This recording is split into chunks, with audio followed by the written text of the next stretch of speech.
వనస్థలిపురంలో RS brothers mega shopping mall Akkineni Naga Chaitanya మరియు Shobhita గార్లచే September 26న ఘన ప్రారంభం.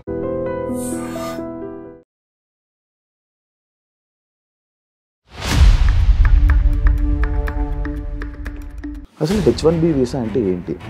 ఎందుకు H1B వీసా అప్లై చేస్తారు? దీనికి 1990కి వెళ్ళాల్సి వస్తుంది. స్టూడెంట్ వీసా మీద వెళ్ళి వర్క్ చేస్తున్నారని చెప్పి అప్పుడు కూడా కొన్ని వెళ్ళి ఇమిగ్రేషన్ 47 మందిని పంపించేశారు. ఆ ఇష్యూస్ అవుతున్నాయి. సర్టిఫికెట్ తయారు చేయడం మన వాళ్ళు ఛాంపియన్స్ ఇండియన్స్, దాంట్లో స్పెషల్లీ మన దగ్గర ఉన్న ఇంకా పెద్ద ఛాంపియన్స్. అంటే వాళ్ళ ఫ్యామిలీని అక్కడికి తీసుకొని వెళ్ళడం కోసం అని వీసా ఇంటర్వ్యూస్ కానీ వెళ్తుంటే వాళ్ళు మొత్తం అందరివి రిజెక్ట్ అయిపోయాయంట. అంటే నార్మల్ వీసాస్ కూడా రిజెక్ట్ అవ్వడానికి రీజన్ ఉంది. వాళ్ళ డౌట్ వస్తుంది, నువ్వు ఎందుకు వెళ్తున్నావు యూఎస్కి అని అడుగుతారు. ఈ బ్రిక్స్ నోట్ అని కొత్తగా ఈ మధ్య వస్తుంది కదా సార్, ఆ నోట్ వల్లనే ఇవన్నీ ట్రంప్ కావాలని మన ఇండియా మీద కక్షపాతంతో చేస్తున్నాడని చెప్పి BRICS note first of all లేదు. బ్రిక్స్ నోట్ అని ఏ నోట్ లేదు. అది ఏం సార్ మరి? బ్రిక్స్ వాళ్ళ ఇంటర్ కరెన్సీ ఎక్స్చేంజ్ కోసం. యుఎస్ వాళ్ళకి మన ఇండియా మీద కక్ష లేకపోతే యాపిల్ కంపెనీ ఇండియాలో పెడతానంటే లేదు యుఎస్లోనే పెట్టాలని చెప్పి అది ఇష్యూ చేశారు కదా. మరి అది చేస్తాడు కదా, తప్పేముంది. అంటే నువ్వు ఒక బీటెక్ కంప్లీట్ చేసావు, నువ్వు ఒక ఇంజనీరింగ్ అయిపోయి ఉందంటే నువ్వు యుఎస్లో వెళ్ళిపోవాలి. లేకపోతే ఒక పెళ్లి సంబంధం ఏదైనా సెట్ అయితే యుఎస్ వర్క్ ఇచ్చి పెళ్లి చేయాలి. అంటే ఇలాంటివి ఎక్కువ ఉండడం వల్ల యుఎస్ డిమాండ్ ఎక్కువ అయిపోయిందా? యుఎస్ అమెరికన్ డ్రీమ్ ఒకటి ఉంది, అది క్రాష్ అయిపోయింది కంప్లీట్గా. ట్రంప్ వచ్చిన తర్వాత ఇంకా మొత్తం క్రాష్ అయిపోయింది. హాయ్ హలో నమస్తే, నేను మీ anchor Shiva. Welcome to iDream media. ఈరోజు మన ముందున్న గెస్ట్ సురేష్ కొచ్చాటిల్ గారు, సీనియర్ జర్నలిస్ట్. ఈరోజు తీసుకురావడం గల కారణాలు ఏంటంటే H1B వీసా. ఇన్స్టాగ్రామ్ కానీ సోషల్ మీడియా చూసినట్లయితే మొత్తం హల్చల్ అనమాట. ఇలా H1B వీసా $1 lakh ఇలా అంతా కనిపిస్తూనే ఉంది. అసలు H1B వీసా అంటే ఏంటి? ఈ $1 lakh పెంచడానికి రీజన్స్ ఏంటి? అసలు ఎందుకు పెంచారు? ఇవన్నీ విషయాలు చాలామందికి క్లారిటీగా తెలియదు. అవన్నీ క్లారిటీగా తెలుసుకునే ప్రయత్నం అయితే చేద్దాం. ఎందుకంటే బేసిక్గా నేను కూడా చూస్తున్నప్పుడు ఏంటి న్యూస్ ఇలా వస్తుంది ఏంటి అని చూస్తుంటే నాకు సరిగ్గా ఒక క్లారిటీ లేదు, ఒక ఇది లేదనమాట. దాని మీద అవగాహన కూడా లేదు. దాని గురించి మొత్తం నీట్గా ఎక్స్ప్లెయిన్ చేయడానికి ఈరోజు సార్ మన ముందుకు వచ్చేసారు. సార్తో మాట్లాడి మనకు తెలియని విషయాలు తెలుసుకునే ప్రయత్నం అయితే చేద్దాం. హాయ్ సార్, ఎలా ఉన్నారు సార్? నమస్తే సార్, బాగున్నారా సార్? Yes sir. సరే, అందరికీ ఇదే డౌట్ సార్. సోషల్ మీడియాలో ఈ టాపిక్ ట్రెండింగ్ అవుతున్నప్పుడు అసలు H1B వీసా అంటే ఏంటి? ఎందుకు H1B వీసా అప్లై చేస్తారు? దీనికి 1990కి వెళ్ళాల్సి వస్తుంది మనం. ఆ టైంలో ప్రెసిడెంట్ బుష్ ఒక ఆర్డర్ సైన్ చేశారు అండ్ లేటర్ కాంగ్రెస్ అది అప్రూవ్ చేశారు. అమెరికాలో చాలా టైప్స్ వీసాస్ ఉన్నాయి. ఇప్పుడు మీరు ఎక్కడికైనా వెళ్తుంటే మీరు వీసా అప్లై చేయాల్సి వస్తుంది. భారతదేశం నుంచి వెళ్ళేటోళ్ళకి కొంతమందికి, ఫర్ ఎగ్జాంపుల్ థాయిలాండ్ వెళ్ళాలనుకోండి, వీసా ఆన్ అరైవల్ అని ఉంటుంది.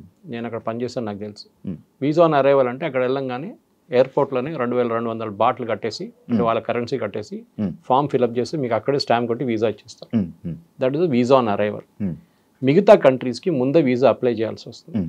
ఫర్ ఎగ్జాంపుల్ ఇప్పుడు దుబాయ్కి వెళ్తున్నాను అనుకోండి, యూఏకి వెళ్తాం, మీరు ముందే వీసా అప్లై చేయాల్సి వస్తుంది. ఇంకెక్కడైనా మేజర్ కంట్రీస్, యూరోపియన్ కంట్రీస్. యూఎస్కి ఇంకా టఫ్, ఎందుకంటే మన వాళ్ళు చాలా సంవత్సరాల నుంచి యూఎస్కి మన డాంకీ రూట్ అంటాం చూడండి. డాంకీ రూట్ ఒకటి ఉంటుంది, ఎట్లయినా అక్కడ చేరుకోవాలి. ఎస్పెషలీ పంజాబ్, గుజరాత్ అటువైపు నుంచి చాలామంది చనిపోయినా కానీ ప్రాబ్లం లేదు, కానీ యూఎస్కి వెళ్ళాలి నాకు 40 లక్షలు 50 లక్షలు ఏజెంట్లకు ఇచ్చి వాడు ఎక్వెడార్ నుంచి కొలంబియా తీసుకెళ్ళి, కొలంబియా నుంచి మెక్సికో తీసుకొచ్చి, మెక్సికో నుంచి గోడ దుంకి అటువైపు యూఎస్కి వెళ్ళాలనుకుంటే అక్కడ వెళ్ళగానే వాడు మాయమైపోతాడు, క్రౌడ్లో చేరిపోతాడు. సో ఇప్పుడు దాకా యూఎస్ అడ్మినిస్ట్రేషన్ ఏంటంటే మనం చూసుకుంటూ వస్తే బుష్ కానీ, క్లింటన్ కానీ, బైడెన్ అడ్మినిస్ట్రేషన్ వీళ్ళందరూ చాలా వీక్గా ఉన్నారు ఇమిగ్రేషన్ మీద. లక్షలాది మంది వస్తున్నారు, వచ్చి అక్కడ పనిచేస్తున్నారు. చాలామంది దగ్గర వీసాలు లేవు. వీసా అయిపోయిన వాళ్ళు ఎక్స్పైర్ అయిన కూడా ఉన్నారు. ఇప్పుడు యూరోప్లో కూడా అదే పరిస్థితి. యూకేలో చూస్తున్నారు, బోట్లో వచ్చి దిగుతున్నారు, వాళ్ళకి హోటల్ 5 స్టార్ హోటల్ ఇచ్చేస్తున్నారు, తిండి ఇచ్చేస్తున్నారు, నిద్రపోండి, మీకు 3000 పౌండ్లు ఇస్తారు నెలకు. ఏం కావాలి ఇంకా? సోమాలియా నుంచి, సూడాన్ నుంచి, ఆఫ్రికా నుంచి అందరూ వచ్చి అక్కడ పడుతున్నారు, ఆఫ్ఘనిస్తాన్ నుంచి కూడా. కానీ యూఎస్కి ఎందుకు వెళ్తారు? ఒకటి అక్కడ వెళ్ళే ఒక ఆస్పిరేషన్ ఒకటి ఉంటుంది కొంతమందికి. ఒకటి ఎడ్యుకేషన్. మన దగ్గర నుంచి వెళ్ళే స్టూడెంట్స్లో, ఇది నేను చెప్పట్లేదు, మీరు డేటా తీసుకోవచ్చు, మొన్న కూడా మోహన్ దాస్ పై గారు చెప్పారు, మన దగ్గర నుంచి వెళ్ళే స్టూడెంట్స్లో 90% మంది 3rd గ్రేడ్ యూనివర్సిటీస్కి వెళ్తారు యూఎస్లో. సర్టిఫికేట్ ప్రింట్ చేసే పేపర్ కూడా విలువ ఉండవు. అక్కడ కార్నల్ ఉంది, అక్కడ పెద్ద పెద్ద ఇన్స్టిట్యూట్ యూపెన్ ఉంది, చాలా మటుకు ఇన్స్టిట్యూట్స్ బూత్, చాలా పెద్ద పెద్ద ఇన్స్టిట్యూట్స్ ఉన్నాయి, అక్కడ యూనివర్సిటీస్ ఉన్నాయి. అక్కడెక్కడ వెళ్లకుండా పేరే వినలేని ఇన్స్టిట్యూట్కి వెళ్తాడు, ఎందుకంటే అది అడ్మిషన్ అక్కడే దొరుకుతుంది. కార్నల్ నుంచి అట్లాంటి పెద్ద పెద్ద ఇన్స్టిట్యూట్స్లో మీకు మెరిట్లోనే మీకు అడ్మిషన్ వస్తుంది, మీ రికమెండేషన్ మీద ఉంటుంది. అంటే మీ ప్రొఫెసర్స్ రికమెండ్ చేయాల్సి వస్తుంది మిమ్మల్ని. వాళ్ళ సెలెక్షన్ ప్రాసెస్ చాలా టఫ్, బహుశా మీకు స్కాలర్షిప్ కూడా ఇస్తారు. మన వాళ్ళు ఏం చేస్తారు, ఫస్ట్ స్టెప్లో యూఎస్కి ఎందుకు వెళ్తారంటే చదువు అని చెప్పి వెళ్తారు. అక్కడ చదువు ఫినిష్ చేయగానే ఎంఎస్ వెళ్తే ఎంఎస్ ఫినిష్ చేస్తారు, కొంతమంది పిహెచ్డి లెవెల్ కూడా వెళ్తారు. అక్కడ వెళ్ళిన తర్వాత వాళ్ళు ఏం చేస్తారు, ఓపీటీ అని ఒక దాన్ని అప్లై చేస్తారు, ఆప్షన్ ప్రాక్టికల్ ట్రైనింగ్ ఏంటంటే మీరు చదువుకున్న సబ్జెక్ట్, ఫర్ ఎగ్జాంపుల్ రోబోటిక్స్ చదువుకున్నారు, ఆ రోబోటిక్స్ని మీరు ప్రాక్టికల్గా లైఫ్లో ఇంప్లిమెంట్ చేయలేదు, మీరు థియరీ నేర్చుకున్నారు. నేర్చుకోవాలంటే ఒక రోబోటిక్స్ పనిచేస్తున్న కంపెనీ దగ్గర పని చేసుకుంటే మీకు కొంచెం ఎక్స్పీరియన్స్ వస్తుంది, మీరు చేసిన డిగ్రీ కూడా విలువ ఉంటుంది. అక్కడ వెళ్తారు, 2 సంవత్సరాలు యూజ్లీ ఉంటే దాన్ని ఎక్స్టెండ్ కూడా చేసుకోవచ్చు కొంచెం. అది కూడా మన వాళ్ళు మిస్యూజ్ చేశారు. దాని తర్వాత ఏం చేస్తారు, మెల్లగా H1Bకి అప్లై చేస్తారు. అంటే H1B మీరు అప్లై చేయలేరు, H1B has to be applied by the company. మిమ్మల్ని తీసుకెళ్లాల్సి అనుకుంటే కంపెనీ వాళ్ళు అప్లై చేస్తారు. అక్కడ కూడా పెద్ద ర్యాకెట్ ఉంది. ఇది ఏం జరిగిందంటే H1B ఎందుకు తీసుకొచ్చారు, అమెరికాలో stem, that is science, engineering, technology and మ్యాథ్స్లో వాళ్ళ దగ్గర షార్టేజ్ ఉందని చెప్పి వాళ్ళ నేషనల్ సైన్స్ ఫోరం, వాళ్ళ ఫౌండేషన్ 160,000 మంది తక్కువ ఉన్నారని చెప్పి 1990లో ఒక స్టడీ చేశారు. మా దగ్గర అంత ఇంజనీరింగ్ గ్రాడ్యుయేట్స్ లేరు, వస్తున్న వాళ్ళకి స్కిల్స్ లేవు, సో మేమేం చేయాలి, అమెరికన్ ఐటీ కంపెనీస్ అంటున్నారు మేము బయట నుంచి తెప్పించుకుంటాము, వాళ్ళకి ఇదే జీతం మేము కూడా ఇస్తాము. అంటే అమెరికాలో ఒక అమెరికన్ వర్కర్కి $80,000 జీతం అనుకోండి, 80 లేకుండా $1,00,000 ఒక సంవత్సరానికి జీతం ఉంటే మేము కూడా అదే తీసుకొస్తున్న ఎంప్లాయీ కూడా అదే ఇస్తామని చెప్తారు. కానీ చేసేది అది కాదు. ఒకసారి తీసుకొచ్చిన తర్వాత ఆయనకి అది ఇచ్చే డాలర్ కన్నా హాఫ్ ద శాలరీ ఇస్తారు. వాడు వచ్చేసిండు కాదు, ఎక్కువ మాట్లాడలేడు. ఇప్పుడు ఏమనంటే నిన్ను పంపించేస్తా వాపస్ అంటాడు. ఆడు భయపడి పని చేస్తారు, అమ్మాయి ఉండని అబ్బాయి ఉండని. ఇది మిస్యూజ్ జరుగుతుంది, చాలా సంవత్సరాల నుంచి జరుగుతుంది. ఇప్పుడు ఇవాళ వచ్చిన న్యూస్ ప్రకారం ఫైర్ వాల్ అని చెప్పి ఒకటి లాంచ్ చేశారు యూఎస్. మేజర్ ఇన్వెస్టిగేషన్ స్టార్ట్ అవుతుంది నిన్నటి నుంచి.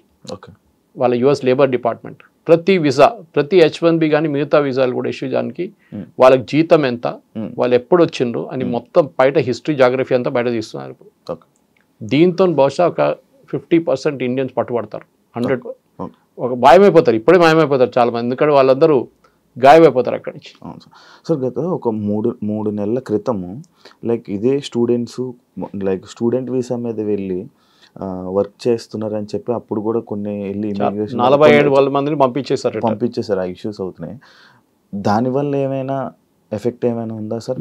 అదే మిస్యూజ్ అండి. అంటే మీరు పని చేయడానికి మీకు లీగల్గా రూల్స్ ఉంటుంది. ఈవెన్ కెనడాలో మీకు ఉంది, ఆస్ట్రేలియాలో కూడా ఉంది. కెనడా ప్రాబ్లం ఏంటంటే పాపులేషన్ చాలా తక్కువ, వాళ్ళ దగ్గర పని చేయడానికి మనుషులు లేరు. వాళ్ళ దగ్గర న్యాచురల్, ఎందుకంటే కెనడాలో మీరు ఉండే పరిస్థితిలో కొన్ని స్టేట్స్ ఉన్నాయి అనమాట, కొన్ని ఏరియాస్లోనే మీరు ఉండొచ్చు. మీతో అంతా చాలా హార్ష్ వెదర్, -30 -40కి వెళ్ళి అక్కడ ఉండలేరు. చైనాలో ఉన్న కెనడాలో ఉన్న కొన్ని సిటీస్లోనే అందరు ఉంటారు. వాళ్ళకి ఫామ్ ల్యాండ్ ఆపరేట్ చేయడానికి, అంటే పెద్ద పెద్ద వందలాది ఏకర్ల ఎవరు లేరు నడిపారు. సో పంజాబ్ నుంచి చాలా మందిని తీసుకెళ్లారు. And they are hard working. వాళ్ళు వెళ్ళి మొత్తం దీని అంతా ట్రాక్టర్ పెట్టి అంతా సాఫ్ చేసి ప్రొడక్షన్ మొదలు పెట్టారు. నెక్స్ట్ వేవ్ ఎడ్యుకేషన్ కోసం వెళ్ళారు. యూఎస్ యూనివర్సిటీలో అడ్మిషన్ రాని వాళ్ళు కెనడాకి వెళ్ళారు. ఐడియా ఇస్ కెనడాలో ఉండి మెల్లగా యూఎస్కి దూరిపోదాం, ఎవడు పట్టుకోడు నన్ను. ఎందుకంటే Canada US border open border, అంత పెద్ద చెక్కింగ్ ఏం లేదు. మీరు ఈజీగా మాయమైపోవచ్చు. అక్కడ వెళ్ళి గాయపేసి మీరు సడన్గా యూఎస్లో కనిపిస్తారు నెక్స్ట్ డే. యూఎస్లో ఉన్న ఐస్ అంటే డిపార్ట్మెంట్ కూడా ఉంది, వాళ్ళ ఇమిగ్రేషన్, కస్టమ్స్ అండ్ ఎన్ఫోర్స్మెంట్. వాళ్ళు ఏం చేస్తారంటే చెక్ చేయాలని రూల్ వాళ్ళ దగ్గర ఉంది, కానీ ఇప్పుడు దాకా అది చేయలేదు. ట్రంప్ వచ్చిన తర్వాత ఇప్పుడు మీరు చూస్తున్నారు లాస్ ఏంజలీస్ కానివ్వండి, న్యూయార్క్ కానివ్వండి, వాషింగ్టన్ DC కానీ రేట్ల మీద రేట్లు నడుస్తున్నాయి. రెస్టారెంట్లో పనిచేస్తున్న ఎంప్లాయీస్ని పట్టుకెళ్తున్నారు, పెట్రోల్ బంక్లో పనిచేస్తున్న పట్టుకెళ్తున్నారు. దాంట్లో చాలా మంది మన వాళ్ళే ఉన్నారు తెలుగు స్పీకింగ్ స్టేట్స్ నుంచి. ఈ ప్రాబ్లం మీకు కేరళలో కనిపించదు. కేరళ నుంచి వచ్చే H1B మీద వెళ్ళే వర్కర్స్ అందరూ నర్సెస్. యూఎస్లో నర్సెస్ పెద్ద షార్టేజ్ ఉంది, యూరోప్లో కూడా ఉంది సేమ్ ప్రాబ్లం. సెకండ్ డాక్టర్స్ కూడా తక్కువ ఉన్నారు వాళ్ళ దగ్గర. సో డాక్టర్స్ మన దగ్గర తీసుకెళ్తారు. కానీ దీని లాజిక్ ఏంటి, H1B అనగానే హైలీ స్కిల్డ్ వర్కర్, అంత ఎక్సెప్షనల్ స్కిల్ మీకు ఉందన్నమాట. ఏ ఫీల్డ్ అయినా మీ ఫీల్డ్ నుంచి. మన దేశంలో H1B అనగానే అందరు ఐటీతో ఈక్వేట్ చేస్తారు. కాదు, H1B is for all fields. మీరు ఒక great musician, great sound recordist, okay, లేకుంటే మీరు సైంటిస్ట్, మీరు ఆస్ట్రోఫిజిస్ట్, మిమ్మల్ని కూడా H1Bలో తీసుకెళ్తారు. అక్కడ ఉన్న యూనివర్సిటీస్ తీసుకెళ్ళచ్చు, అక్కడ ఉన్న కంపెనీలు తీసుకెళ్ళచ్చు. ఒక 10-15 సంవత్సరాల ముందు ఈ అకాడమిక్ వాళ్ళని H1B కోటా నుంచి తీసేశారు. అంటే H1Bకి ఫర్ ఎగ్జాంపుల్ 64,000 లేకుంటే 80,000 వీసాలు ఉన్నాయి అనుకుంటే ఒక సంవత్సరానికి లిమిట్ ఉంటుంది. అకాడమిక్ వాళ్ళని దాన్ని తీసేశారు, దాన్ని కలపలేదు, సపరేట్గా పెట్టుకున్నారు. వాళ్ళకి లిమిట్ లేదు. బికాస్ అకాడమిక్స్లో బెస్ట్ ప్రొఫెసర్స్ కావాలంటే మేము బయట నుంచి తెచ్చుకోవాలని మా ఆధార్ లేరండి. రేపు ఫర్ ఎగ్జాంపుల్ అమెరికాలో ఒక సాంస్క్రిట్ సబ్జెక్ట్ నేర్పియాలి ఒక యూనివర్సిటీలో అంటే వాళ్ళు ఎక్కడి నుంచి తీసుకొస్తారు? సాంస్క్రిట్ ప్రొఫెసర్ భారతదేశం నుంచి తీసుకురావాలి కదా, ఇక్కడి నుంచి తీసుకొస్తారు. స్పానిష్ ప్రొఫెసర్ గారు వాళ్ళు సౌత్ అమెరికా నుంచి తీసుకొస్తారు. ఓకే, సో అదే కదా ద మెయిన్ ప్రాబ్లమ్ ఇస్ మన దగ్గర ఈ ఫస్ట్ అండర్స్టాండింగ్ లేదు. ఎస్పెషలీ తెలుగు స్పీకింగ్ స్టేట్స్లో H1B వీసా అనగానే as a matter of right అనుకుంటున్నారు వాళ్ళు. మా రైట్ అది, మా అధికారం, మాకు అది. ఇది ఎట్లయిపోయిందంటే మీరు రీప్లేస్ చేస్తున్న ఎవరిని అక్కడ. H1B is meant to replace an American worker. అమెరికాలో ఉన్న వాళ్ళ సిటిజన్ ఉద్యోగం నీకు ఇస్తున్నారు. ఎందుకు? వాళ్ళ దగ్గర స్కిల్ లేదు, వాడు నేర్చుకోలేదు, వాడు కాలేజ్కి వెళ్ళలేదు, మా దగ్గర అంత సైంటిస్ట్ లేరు, లేకుంటే అంత ఇంజనీర్ లేరు, వీరిని తీసుకుంటున్నాము. పెటిషన్ ఫైల్ చేసి ఆర్గ్యూ చేయాల్సి వస్తుంది కంపెనీ ఇమిగ్రేషన్ ముందు. నేను ఎందుకు తీసుకొస్తున్నా అంటే ఒక లీగల్ కేసు లాగా ఆర్గ్యూ చేయాలి. చూడండి ఈయన క్వాలిఫికేషన్ ఇంత, ఇదంతా, ఆయన ఇది చేస్తున్నాడు, అది చేస్తున్నాడు చెప్పి ఆర్గ్యూ. లాస్ట్ వాళ్ళు కన్విన్స్ అయితే మీకు H1B ఇస్తారు. ఓకే సార్, ఇప్పుడు H1B వీసా $1 lakh పెట్టడానికి రీజన్ ఏంటి సార్? దానివల్ల ఏమైనా ఇండియాకి ఏమైనా లాస్ ఉందా? ఇండియా అని కాదు, ఇప్పుడు ఇక్కడి నుంచి వెళ్ళే దాంట్లో 82% మంది ఇండియన్స్. ఓకే, అంటే 70 దాకా పెట్టుకోవచ్చు మనం, ఇంక్లూడింగ్ చైనీస్. ఇట్స్ 82 నా. చైనీస్ 12 ఉన్నారు, మనం 70% మన వాళ్ళే. ఇద్దరు కలిపితే మెజారిటీ మనం చైనా. ఎందుకు పెడుతున్నారంటే ఫస్ట్ ఆఫ్ ఆల్ ట్రంప్కి ఎలక్షన్ క్యాంపెయిన్ టైంలో ట్రంప్ చెప్పారు అప్పుడు H1B మిస్యూస్. H1B వీసా కాదు, వీసా తీసేయలేదు, ఇంకా వీసా అక్కడనే ఉంది, తీయలేరు. ఎందుకంటే అది కాంగ్రెస్ అప్రూవల్ కావాలి దానికి, వాళ్ళ పార్లమెంట్లో. H1B ఉంది కానీ మిస్యూజ్ చేస్తున్నారు. సో దానికి నేను ఆ మిస్యూజ్ అరకట్టడానికి చేస్తున్నా ఈ పని. అంటే మీరు నిజంగా $1,00,000 కడితే మీరు బెస్ట్ ఎంప్లాయీనే తీసుకొస్తారు మీరు. ఇప్పుడు ఎట్లయిపోయిందండి, కోవిడ్ తర్వాత మనం ఎక్కడ కూర్చొని పని చేసుకోవచ్చు. అదొకటి పెద్ద లెసన్ కోవిడ్లో. ఎక్కడైనా ఏ ఫీల్డ్ అయినా కానీ మీరు ఎక్కడ కూర్చొని పని చేసుకోవచ్చు. జూమ్ అనే సబ్జెక్ట్, జూమ్ అనే ఒక కాన్సెప్ట్ కూడా మనకు తెలియదు దానికన్నా ముందు.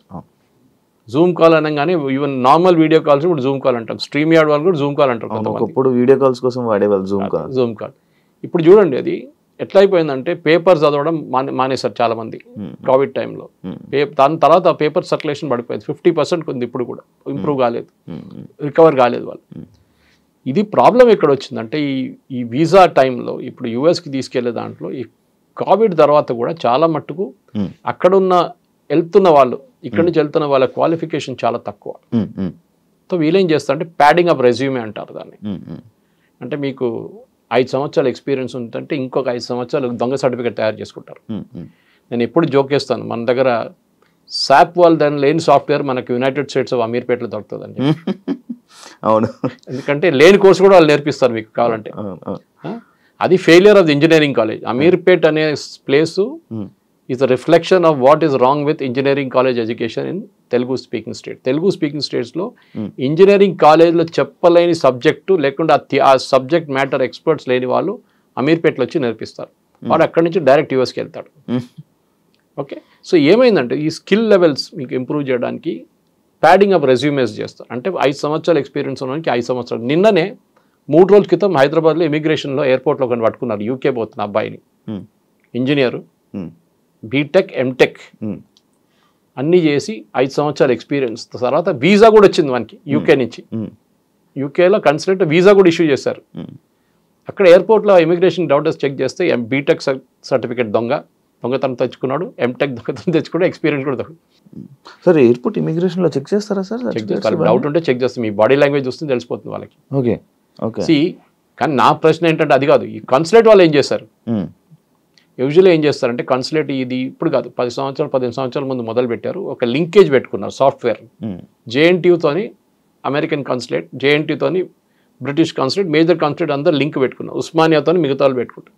వీళ్ళేం చేస్తారు, క్యాండిడేట్ వస్తాడు శ్రీనివాస్ కుమార్ పేరు కొట్టి 2012లో పాస్అవుట్ అయ్యాడని చెప్పి కొట్టంగానే వాళ్ళకి లిస్ట్ వస్తుంది ఎవరెవరు పాస్అవుట్ అయ్యారని. ఆ పేరు దాంట్లో కనిపించకపోతే దొంగ సర్టిఫికేట్. ఆ లింకేజ్ ఉంది, ఎందుకంటే సర్టిఫికేట్ తయారు చేయడం మన వాళ్ళు ఛాంపియన్స్ ఇండియన్స్. దాంట్లో స్పెషలీ మన దగ్గర ఉన్నది ఇంకా పెద్ద ఛాంపియన్స్. మన దగ్గర ఎడ్యుకేషనల్ కన్సల్టెంట్స్ ఉంటారు. వాళ్ళు మీరు లేనిపోయిన బ్యాంక్ బ్యాలెన్స్ చూపిస్తారు, మీకు లేనిపోయిన సర్టిఫికేట్లు తయారు చేసిస్తారు, లేనిపోయిన ఎక్స్పీరియన్స్ చూపిస్తారు. కరెన్సీ చేసేస్తున్నారు. ఇది ఇప్పుడు అంతా కలిసి పడ్డది అక్కడ యూఎస్లో. ఈ ఫేక్ రెజ్యూమెస్ కానివ్వండి, మీరు ఎక్స్పీరియన్స్ ఇప్పుడు చూడండి, లేబర్ డిపార్ట్మెంట్ ఇంత స్ట్రిక్ట్గా ఇప్పుడు దాకా రాలేదు. మీరు చూసిన సినిమా ఏం లేదు ఇప్పుడు, అది చూసిన ట్రైలర్ ఇప్పుడు ఈ $1 lakh ఇప్పుడు రాబోతుంది పెద్ద బాంబు. ఏం సార్ రేట్ నడుస్తున్నాయి ఇప్పుడు. They are checking each and every H1B issue చేసిన చెక్ చేస్తున్నారు. ఎందుకంటే వ్యాలిడిటీ 3 సంవత్సరాలు ఉంటుంది కదా, 3 సంవత్సరాల నుంచి యూఎస్లో పనిచేసేట్టు చెక్ చేస్తున్నారు. ఇప్పుడు నీకు ఎట్లా వచ్చింది H1B, నీకు ఎవరు ఇష్యూ చేసిండు, నీకు ఎక్స్పీరియన్స్ ఎంత ఉంది, నీకు జీతం ఎంత వస్తుంది. మెయిన్ జీతమే ప్రాబ్లం. వీళ్ళు ఎందుకు తీసుకొస్తున్న ఇండియన్ వర్కర్స్తో ప్రేమ ఏం లేదు. అమెజాన్ కానీ, మెటా వాళ్ళకి కానీ, గూగుల్, వీసా టాప్ 3 టాప్ 10లో ఒకటే ఇండియన్ కంపెనీ ఉన్నారు. వీసా లాస్ట్ 2024లో H1B మ్యాక్సిమం అప్లై చేస్తున్న కంపెనీస్లో టాప్ 10లో ఐటీ కంపెనీస్లో ఒకటే ఇండియన్ కంపెనీ ఉంది. 4th పొజిషన్లో TCS. ఇన్ఫోసిస్ లేరు, ఎవరు లేరు. ఓకే, ఎందుకంటే కోవిడ్ తర్వాత work from home and work place అని కాన్సెప్ట్ రాగానే చాలా మంది ఇండియాకి షిఫ్ట్ అయిపోయారు. ఇండియా నుంచే వర్క్ చేస్తున్నారు. ముందు కాన్సెప్ట్ ఉండే on site and off site అని, ఇప్పుడు ఆ కాన్సెప్టే పోయింది. ఇప్పుడు అమెజాన్ వాళ్ళు ఇండియన్స్ H1Bలో ఎందుకు తీసుకొస్తున్నారు? అమెజాన్లో ఇంత పెద్ద పని ఏంటి వీళ్ళకి, ఇంత పెద్ద ఇంజనీరింగ్ స్కిల్ ఏంటి వీళ్ళకి అమెజాన్లో, that they need an Indian engineer who is extraordinary. అట్లేం లేదు. సో ఏం చేస్తారంటే తక్కువ జీతం ఇవ్వడానికి వీళ్ళని గుంజుకొని తీసుకెళ్తారు. So that is what is being investigated now today onwards. నిన్న ట్రంప్ అనౌన్స్ చేసిన రోజు అదేం చెప్పలేదు, ఇవాళ చెప్తున్నారు. జెన్యున్గా ఉన్న వాళ్ళని తీసుకెళ్ళండి, ఎవరికి అబ్జెక్షన్ లేదు. కానీ H1B is not a matter of right. మీకు అర్హత నాకు ఇచ్చే ఉండాలని చెప్పి ఎవడు చెప్పట్లేదు. వీసా ఈజ్ అ రైట్ కాదు. Visa is a kind of మీకు ఇస్తే ఇస్తారు, లేకుంటే లేదు. ఇప్పుడు US కన్సులేట్కి వెళ్తే ఆల్మోస్ట్ 50% మంది వీసాలు రిజెక్ట్ అయిపోతాయి. అవును సార్, యాక్చువల్లీ అదే పాయింట్ సార్. ఎందుకంటే రీసెంట్ టైమ్స్లో కొంతమంది దగ్గర నేను విన్నది ఏంటంటే, అంటే వాళ్ళ ఫ్యామిలీనే అక్కడికి తీసుకొని వెళ్ళడం కోసమని వీసా ఇంటర్వ్యూస్ కానీ వెళ్తుంటే వాళ్ళ మొత్తం అందరివి రిజెక్ట్ అయిపోయాయంట. అంటే నార్మల్ వీసాస్ కూడా రిజెక్ట్ అవ్వడానికి రీజన్ ఉందా? వాళ్ళ డౌట్ వస్తుంది, నువ్వు ఎందుకు వెళ్తున్నావు యూఎస్కి అని అడుగుతారు. ఫస్ట్ నేను చదవడానికి వెళ్తున్నా అంటాడు. మీ ఇక్కడ ఎవరో ఉన్నారంటారు, అమ్మ నాన్న ఉన్నారు, పెళ్లి చేసుకున్న తర్వాత నువ్వు చదువుకు వెళ్తున్నావు. అచ్చా, దాని తర్వాత అక్కడ వెళ్ళినాక ఏం చేస్తావు, మీ వైఫ్కి వీసా అప్లై చేస్తావు, మీ పిల్లలకి వీసా అప్లై చేస్తావు, వాళ్ళని తీసుకెళ్తావు, మెల్లగా దూరిపోతే గ్రీన్ కార్డ్ కోసం ట్రై చేస్తావు. దానికి 16 సంవత్సరాలు వెయిటింగ్ లిస్ట్ ఉంది, అది ఇంకోటి. దాని తర్వాత citizenship next. Green card citizenship కాదు. Lot of people mistake green card green card is green card, it is not a US citizen. అది ఇంకో స్టెప్ ఉంటుంది US సిటిజన్షిప్కి. ఇక్కడి నుంచి వెళ్ళే వాళ్ళు మెయిన్ ప్రాబ్లం ఏంటంటే మీరు చెప్పిందే ప్రాబ్లం. అమెరికాలో వాళ్ళు ఏమంటున్నారు, మీరు చదువుకోవడానికి రాండి, నో ప్రాబ్లం, చదువుకోండి, ఇక్కడ వచ్చి మాకు ట్యూషన్ ఫీజు వస్తుంది, మా కాలేజీలో కొంచెం 50% అయినా మాకు ఫండింగ్ మీ దగ్గర నుంచి వస్తుంది. కెనడాలో ఫర్ ఎగ్జాంపుల్ మనం ఖర్చు చేస్తుంది కెనడియన్ కాలేజెస్లో ఒక 30 నుంచి 40 కెనడియన్ కాలేజెస్ నడిపిస్తుంది ఇండియన్ స్టూడెంట్స్ ఫీజ్. ఎందుకంటే కెనడియన్ స్టూడెంట్స్కి ఫ్రీ, వాళ్ళకి ఫ్రీ ఎడ్యుకేషన్ ఇవ్వాలంటే ఇండియన్ స్టూడెంట్స్ కట్టిన ఫీ నుంచి వాళ్ళకి ఫ్రీ ఇస్తారు. రాకపోతే ఏం చేస్తారు, మొత్తం కాలేజ్ మునిగిపోతుంది. అదే నడుస్తుంది ఇప్పుడు కెనడాలో కూడా. ఎందుకంటే ట్రూ వాల్యూ తెలిసిపోయింది అందరికీ. అక్కడ ఉన్న, నేను చెప్పాను కదా, ప్రింట్ చేయడానికి కూడా అర్హత లేని కాలేజీలు అక్కడ ఉన్నారు పేరుతో. చెప్పకపోతే పెద్ద స్టోరీ. మన దగ్గర ఒక రేడ్ జరిగింది మొన్న కెనడాలో, యూఎస్లో కూడా జరిగింది. ఇప్పుడు కదా 2 సంవత్సరాల ముందు. ఆ యూనివర్సిటీ లేదంట, పేపర్లోనే లేవు. పేపర్ ఇచ్చిండు, సర్టిఫికేట్ ఇచ్చిండు, వీసా ఇచ్చేసిండు, అన్నీ తీసుకెళ్ళి ఇక్కడ కోర్సు కూడా కంప్లీట్ చేసిన యూనివర్సిటీ లేదు అసలు. ఒక ఆడిటోరియం ఉందంట, ఆడిటోరియం అందరు తీసుకెళ్ళి కూర్చోబెడతారంటే ఒకడు వచ్చి 1 గంట సేపు చెప్పేసి వెళ్ళిపోతారు, అయిపోయింది ఆ రోజు క్లాస్. ఇట్లాంటి ఫ్రాడ్ నడుస్తుంది. ఎందుకంటే అట్లా చాలా ఉన్నాయి ఇట్లాంటివి. సో ఇప్పుడు US గవర్నమెంట్ ట్రంప్ని తప్పుపట్టలేమండి. నేను మళ్ళీ అదే సబ్జెక్ట్కి వస్తున్నాను. బంగ్లాదేశ్ వచ్చి ఇండియాలో వచ్చి మీ ఉద్యోగం తీసుకెళ్తే మీకు ఎట్లా ఉంటుంది? అదే కదా మనం అప్పుడు అంటున్నాం, బంగ్లాదేశ్ని పంపించండి, రోహింగ్యాలను ఇక్కడ ఏం చేస్తున్నాం వాళ్ళు పంపించండి అని. మా ఉద్యోగం వాళ్ళు తీసుకెళ్ళిపోతున్నారు. కరెక్ట్, కొట్టాల్సింది వాళ్ళు పంపించారు. కానీ మన వాళ్ళని కొట్టారని చెప్పట్లేదు నేను. నేనే అంటున్నా, అంటే మీరు లీగల్గా వెళ్తే ప్రాబ్లం లేదు. 10 మందిలో 5 మంది లీగల్గా వెళ్తే 5 మంది ఇల్లీగల్గా వెళ్తున్నారు. ఈ 10 మంది పేరు కూడా ఖరాబ్ అయిపోతుంది దాంతో. సార్ అంటే అందరు బ్లాక్ మార్క్ అయిపోతారు. సార్ అంటే మన ఇండియాలో ఉన్న కొంతమంది ఏమనుకుంటున్నారంటే ఈ బ్రిక్స్ నోట్ అని కొత్తగా ఈ మధ్య వస్తుంది కదా సార్, ఆ నోట్ వల్లనే ఇవన్నీ ట్రంప్ కావాలని మన ఇండియా మీద కక్షపాతంతో చేస్తున్నాడు అని చెప్పి BRICS note first of all లేదు. ఏంటి బ్రిక్స్ నోట్ అని ఏ నోట్ లేదు. అది ఏం సార్ మరి? బ్రిక్స్ వాళ్ళ ఇంటర్ కరెన్సీ ఎక్స్చేంజ్ కోసం భారతదేశం బ్రెజిల్తో ట్రేడ్ చేసుకోవడానికి డాలర్ కాకుండా మనం ఇంకే కరెన్సీ వాడుకోవచ్చు. ఫర్ ఎగ్జాంపుల్ రష్యాతో మనం ట్రేడ్ చేస్తున్నాడు. రష్యా స్విఫ్ట్ సిస్టమ్ అనే ఒక ఇంటర్నేషనల్ సిస్టమ్. మీరు ఇప్పుడు ఒక ఇంటర్ కంట్రీ ట్రాన్స్ఫర్ చేస్తే ఇక్కడ నుంచి మీరు యూఎస్కి వచ్చి డబ్బులు పంపిస్తున్నారు. మీ తమ్ముడు అక్కడ చదువుకుంటున్నాడు, మీరు ఆయనకి ఫీజు ఇక్కడ నుంచి పంపిస్తున్నారు. మీరు బ్యాంక్ వెళ్ళి డబ్బులు కట్టి వాళ్ళ బ్యాంక్కి ట్రాన్స్ఫర్ చేస్తారు. ఆ వర్క్ చేస్తున్న సిస్టమ్ పేరు స్విఫ్ట్, ఇంటర్నేషనల్ సిస్టమ్. రష్యాని బ్యాన్ చేసి పడేశారు దాని నుంచి, ఎందుకంటే యుక్రెయిన్ వార్ స్టార్ట్ చేయగానే. ఇప్పుడు రష్యా డబ్బులు మనం రష్యాకి ట్రాన్స్ఫర్ చేయలేము. మనం ఏం చేస్తాం, సరే మేము రూపీలో పే చేస్తాం మీకన్నా, డైరెక్ట్ బ్యాంక్ ట్రాన్స్ఫర్ రూపీ నుంచి మా స్టేట్ బ్యాంక్ నుంచి మీ రష్యన్ బ్యాంక్కి ఇచ్చేస్తారు. కానీ రూపీ, డాలర్ కదా, డాలర్ కాగానే స్విఫ్ట్ నుంచి వెళ్ళాల్సి వస్తుంది. అవునవును, స్విఫ్ట్ నెంబర్ అనేది స్విఫ్ట్ SWIFT అని ఉంటుంది. ఆ నెంబర్ లేదు ఇప్పుడు రష్యా. సో మనం ఏం చేస్తాం trade. So BRICS is that only. BRICS ఏమన్నా ఆల్టర్నేటివ్ కరెన్సీ కాదు, ఏదో కొత్త కరెన్సీ యూరో తీసుకురావట్లేదు ఇక్కడ. We're trying to kind of evolve different system. For example మనం ఇరాన్తో ట్రేడ్, ఇప్పుడు ఇరాన్ లేదనుకోండి దీని బ్రిక్స్లో, కానీ చెప్తున్నా ఇరాన్తో మనం ఫస్ట్ ఆయిల్ ట్రేడ్ చేసినప్పుడు అమెరికా వాళ్ళు బ్యాన్ పెట్టినప్పుడు న్యూక్లియర్ డీల్తోని ఏం జరిగిందంటే ఇరాన్ ఏమన్నారు, ఫస్ట్ వాళ్ళ లోకల్ కరెన్సీలో మనం ఇచ్చేస్తే చాలన్నారు, మనం ఇచ్చాం. దాని తర్వాత మనం చెప్పాం అది కూడా చేయలేము, యూఎస్ చాలా ప్రెషర్ పెడుతున్నా అంటే ఒక పని చేయండి, మాకు బియ్యం కావాలి, మాకు ఇన్ని టన్స్ మిలియన్ టన్స్ బియ్యం కావాలి, మీ దగ్గర ఆ బియ్యం మాకు ఇచ్చేసేయండి, మేము మీకు ఆయిల్ ఇచ్చేస్తాం. బార్టర్ ట్రేడ్ అంటాం అన్న, పాత సిస్టమ్లో అట్లనే ఉండే, మీరు అది ఇచ్చి మీరు తీసుకు. సో ఈ బ్రిక్స్తో దీనికి సంబంధం లేదు. ట్రంప్కి కోపం ఏంటంటే ఆ లాబీ చాలా పవర్ఫుల్ అయిపోతుంది. దాంట్లో రష్యా అండ్ సౌత్ ఆఫ్రికా అస్సలు పడదు, చైనా ఇంకా పడదు, మిగిలింది ఎవరు? ఇండియా కదా. ఇండియా మీద టార్గెట్ చేస్తారు. సో ఇండియాని టార్గెట్ చేయడంలో ఇండైరెక్ట్లీ వీళ్ళు ముగ్గురు ఉన్నారని చెప్పి టార్గెట్ చేస్తున్నారు. కానీ బ్రిక్స్కి దీనికి సంబంధం లేదు. It is nothing do with. It is basically ఆయన ఎలక్షన్ క్యాంపెయిన్లో చెప్పిన మాట చేస్తున్నాడు. ఎలక్షన్ క్యాంపెయిన్లో చెప్పాడు, నేను రాగానే ఇమిగ్రేషన్ పెట్టి H1B వాళ్ళని అందరిని తీసేస్తా అని చెప్పి. అప్పుడు డిఫెండ్ చేయడానికి వచ్చిన ఎవరు? Elon Musk. ఎలాన్ మస్క్ ఏమన్నారంటే H1B వర్కర్స్ వస్తున్న దాంతో పాటు మనకి యుఎస్లో ఇన్నోవేషన్ ఇంప్రూవ్ అవుతుందన్నారు, విచ్ ఇస్ కరెక్ట్. ఇక్కడ నుంచి ఫస్ట్ ఎర్లీ స్టేజెస్లో H1Bలో 90s అండ్ ఎర్లీ 2000 వెళ్ళిన వాళ్ళు చాలామంది ఇన్నోవేటివ్ ప్రోడక్ట్స్ తీసుకొచ్చారు. మన దేశంలో ఒక్క ఇన్నోవేటివ్ ప్రోడక్ట్ కూడా మీరు చెప్పండి ఏదైనా తయారు చేసింది. ఒక ఐప్యాడ్ తయారు చేసామా మనం?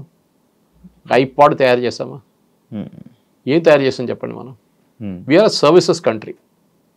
ఐటీ కూలీ అని నేను వర్డ్ వాడను, అది it is a derogatory word. కానీ మనం చేస్తున్న సర్వీసెసే. అక్కడ ఉన్న అమెరికన్ కంపెనీకి ఇక్కడ నుంచి అవుట్ సోర్స్ చేశారు, మనం సర్వీస్ చేస్తున్నాం. వాళ్ళ బ్యాక్ ఎండ్ మెయింటైన్ చేస్తున్నాం, వాళ్ళ అకౌంట్స్ మెయింటైన్ చేస్తున్నాం, అకౌంట్ రిసీవబుల్స్ మెయింటైన్ చేస్తున్నాం, అన్నీ మనం చేస్తున్నాం ఇక్కడ నుంచి. అంతే.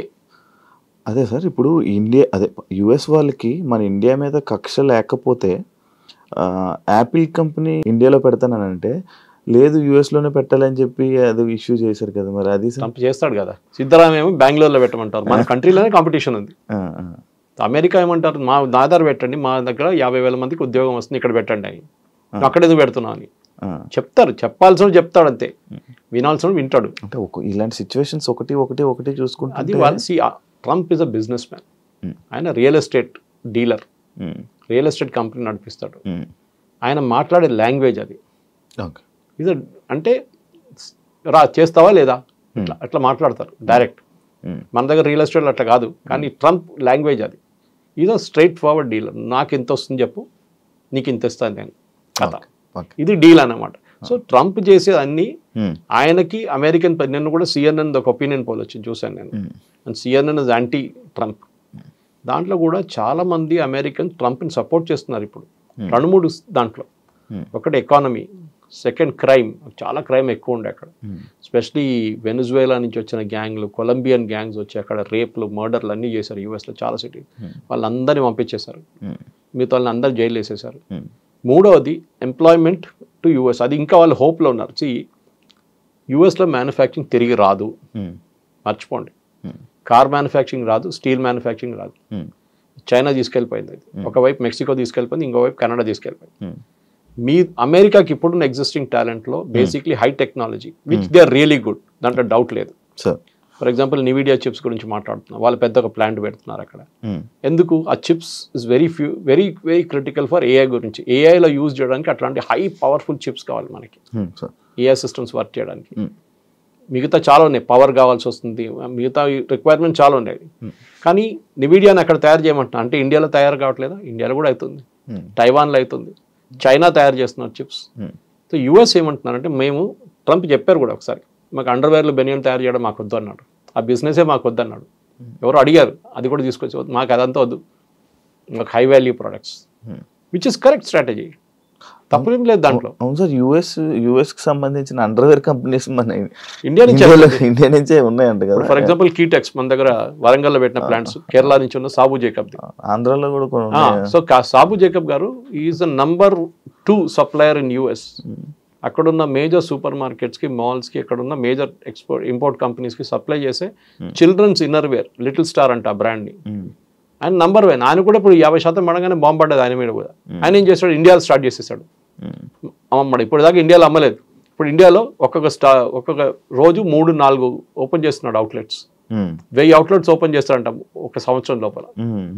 నేను అదే టర్న్ ఓవర్ ఇండియాలో చేసుకుంటా అంటున్నాడు ఆయన. సో ఎక్స్పోర్ట్ బ్యాన్తో సంబంధం లేదు. మన దగ్గర ఏం ప్రాబ్లం ఎక్కడ వచ్చిందంటే, మనం చాలా మటుకు US మీద డిపెండెంట్ అయిపోయాం. సార్ అదే యాక్చువల్లీ మన ఇండియన్స్ మొత్తం US మీద డిపెండ్ అయిపోయారా? ఇప్పుడు నిన్న అశ్విని వైష్ణవ్ గారు ఒక స్టేట్మెంట్ ఇచ్చారు, I'm shifting to Zoho software అన్నారు. Zoho is a pure home bound software, తమిళనాడులో ఏదో విలేజ్లో తయారు చేసిన software. And Sridhar Vembu, Zoho corporation, ఆయన చాలా పెద్ద స్టేట్మెంట్ అది. ఎందుకంటే మోదీ గారు బై ఇండియా అని చెప్పి, మేడ్ ఇన్ ఇండియా ప్రోడక్ట్ కొనండి అని చెప్పి మొన్న నేషన్ అడ్రస్ చేశారు. మేడ్ ఇన్ ఇండియా ప్రోడక్ట్ అంటే ఇండియాలో తయారు చేసిన వస్తువులు కొనాలి, కరెక్ట్ అది. కానీ మీకు ఎట్లా తెలుసు అండి, Pepsi is a made in India product or American product? American product కాదు, ఇండియాలో తయారు చేస్తున్నారు. పెప్సీ సార్ ఇండియాలో తయారు చేస్తున్నారు, brand name is US brand name, తయారు చేస్తున్న ఇండియన్ కంపెనీ పెప్సీ ఇండియా. దాని నుంచి ఒక 2% రాయల్టీ ఇస్తారు USకి. ఇక్కడ నుంచి డబ్బులు అక్కడ తీసుకెళ్ళట్లేదు, డబ్బులు ఇక్కడే ఉంటుంది. మీరు మెక్డానల్డ్స్ ఉంది, మెక్డానల్డ్స్ ఎవరు, ఇండియన్ కంపెనీ నడిపిస్తున్నారు, వాళ్ళ బ్రాండ్ వాడుకుంటున్నారు. అట్లా చాలా ఉన్నాయి అట్లాంటివి. సో మేడ్ ఇన్ ఇండియా అనగానే మీరు అంతా US ఎవడో వెళ్ళినాడు, అరే KFC మీద వెళ్ళి రాళ్ళు విసరదాం అనేది పిచ్చోళ్ళు. KFC is again run by an Indian company. So వాళ్ళ బ్రాండ్ యూజ్ చేస్తున్నారు అంతే. సో మీరు దానంటే వాడక్కర్లేదు. మేడ్ ఇన్ ఇండియా అనగానే డెఫినెట్లీ మనం చాలా ప్రోడక్ట్స్, ఫర్ ఎగ్జాంపుల్ యాపిల్ వస్తుందండి, కెనడా నుంచి వస్తుంది, మీరు చూసుంటారు సూపర్ మార్కెట్లలో. మనం వెళ్ళి కొలుతారు ఏంటంటే మేడ్, అది ఫ్రమ్ కెనడా అని రాస్తుంది, మా ఇంటికి వెళ్ళి ఆ స్టిక్కర్తో సహా మా టేబుల్ మీద పెడతాను. మా వాళ్ళు ఇంటికి ఎవరైనా వస్తే అది చూస్తారు, కెనడా నుంచి యాపిల్ తీసుకొచ్చాడు ఈయన. ఒక ఈగో ఇష్యూ ఉంది మనకి ముందు 90s 2000లో బయట నుంచి ప్రోడక్ట్స్ చాలా తీసుకొస్తున్నాయి. మేము కేరళ నుంచి, మా దగ్గర దుబాయ్ నుంచి ఎవరైనా వస్తే ఆ టైంలో 80s 90s నేను చిన్నపిల్లలప్పుడు స్కూల్ నుంచి కాలేజ్ బయటకు వచ్చిన టైంలో ఏం చేస్తామంటే, వాడు పర్ఫ్యూమ్లు ఒక పెద్ద డబ్బా తీసుకొస్తాడు. అక్కడ ఏం పని చేస్తాడు అడగాడు, పాపం ఆడు ఏదో కష్టపడి ఎక్కడో పని చేస్తుంటాడు, హోటల్లోనో ప్లేట్ వాషింగ్లోనో ఏదో చేస్తుంటాడు. అదంతా ఇడిసేసి ఆయన వస్తున్నాడు పర్ఫ్యూమ్లు ఒక 10 బాటిళ్ళు, 10 టీ-షర్ట్లు, 10 షార్ట్స్, ఇదన్నీ తీసుకొచ్చి అందరికి పంచి పెడతాడు. సో మనం ఏమనుకుంటాం, అరే ఇదంతా చాలా ఇదని. ఇప్పుడు ఎవడైనా వస్తున్నాయి, అక్కడ ఏం తీసుకురాడు. ఇప్పుడు ఇండియాలోనే ఉంది దానికన్నా ఎక్కువ. So we are making our own products in India. మనం రాకెట్లు తయారు చేస్తున్నాం, మనం శాటిలైట్స్ తయారు చేస్తున్నాం, we are making our own car. మనం ఏం చేయట్లేదు చెప్పండి, ఇప్పుడు డ్రోన్స్ తయారు చేస్తున్నాం, we are making everything ourselves. So made in India ఫిలాసఫీలోనే మీరు చాలా మటుకు US మీద డిపెండ్ కాక్కర్లేదు. కానీ ఎప్పుడు కూడా మనకు ప్రాబ్లమ్స్ ఉన్నాయి. ఫర్ ఎగ్జాంపుల్ మన దగ్గర కమర్షియల్ ఎయిర్క్రాఫ్ట్, బోయింగ్ అని ఎయిర్బస్ మీద డిపెండ్ అవుతున్నాం. మన దగ్గర ఇంకా ప్రొడక్షన్ కాలేదు, చైనా స్టార్ట్ చేసేసారు ఇప్పుడు. అది పెద్ద ప్రాజెక్ట్, అది ఇప్పుడు కాదు, నెక్స్ట్ 50 సంవత్సరాలు కూడా కాదు అది. ఎందుకంటే మన దగ్గర వాల్యూమ్ ఉండదు. మనం ఎంత 300 ఎయిర్క్రాఫ్ట్ కొంటాం ఒక సంవత్సరానికి కావాలంటే, అది కూడా మ్యాక్సిమం. ఆ వాల్యూమ్తో సస్టైన్ చేయలేము, టెక్నాలజీ వేరే అది. కానీ ఫైటర్ ఎయిర్క్రాఫ్ట్ చూడండి, తేజస్ కానివ్వండి, నెక్స్ట్ జన్ అక్మా తీసుకొస్తున్నాం, దానికి సాఫ్రాన్ ఇంజిన్ ఫ్రాన్స్ తీసుకొచ్చి మనం హైదరాబాద్లోనే తయారు చేస్తున్నాం దాన్ని. ఈవెన్ నెక్స్ట్ రఫేల్ మోడల్, రఫేల్లో మొత్తం ఫ్యూసిలాజ్ హైదరాబాద్ తయారవుతుంది టాటా కంపెనీతో. సో మనం చాలా మటుకు మేడ్ ఇన్ ఇండియా చేస్తున్నాం. కానీ US మీద డిపెండెన్సీ, US ఏమైపోయిందంటే, లోకంలో పోలీస్ మ్యాన్ అని ఫస్ట్ చెప్పారు, ఆఫ్ఘనిస్తాన్కి ఎందుకు వెళ్ళారు, సిరియాకి ఎందుకు వెళ్ళారు, సొమాలియాకి వెళ్ళి అక్కడ గొడవ, ఎక్కడ పోయినా అమెరికా ఏ దేశంలో పోయినా కానీ వాళ్ళు మొత్తం ధ్వంసం చేసే బయటకు వచ్చారు. మీరు ఆఫ్ఘనిస్తాన్ తీసుకోండి, ఇరాక్ తీసుకోండి, you go to Syria, Lebanon, ఎక్కడ వెళ్ళినా కానీ, వియట్నాంతో స్టార్ట్ అయింది అమెరికా డిజాస్టర్. ఒక్క మాట కూడా అమెరికా ఒక్కటే చాలా కేర్ఫుల్ ఉంటారు. వాళ్ళ సాయిల్ మీద కొట్లాడరు, ఎప్పుడు యుద్ధం ఉండదు. రెండోసార్లు వాళ్ళ మీద యుద్ధం అని చెప్పలేం, అటాక్ జరిగింది. ఒకటి పర్ల్ హార్బర్లో జాపనీస్ అటాక్ చేశారు, నెక్స్ట్ 9/11లో ప్లేన్ తీసుకొచ్చి ట్విన్ టవర్స్ మీద కొట్టారు. Only twice. అది కాకుండా ఎప్పుడైనా అమెరికా ఇంకొక దేశంలో వెళ్ళి అక్కడ కొట్లాడి మొత్తం అక్కడ ధ్వంసం చేసి బయటకు వచ్చేస్తారు. వియట్నాంతో Vietnam was big disaster. So అట్లాంటి లెసన్స్ మనం నేర్చుకోవాలి. అమెరికాకి ఏంటంటే వాళ్ళ సెల్ఫిష్ ఇంట్రెస్ట్ వాళ్ళు చూసుకుంటున్నారు. మోదీ గారు వెళ్ళి రేపు నేను బంగ్లాదేశ్ వాళ్ళకి ఉద్యోగం ఇస్తా అంటే మోదీ గారిని రేపు తీసి కింద పడేస్తారు అక్కడ ఉన్న ప్రజలు.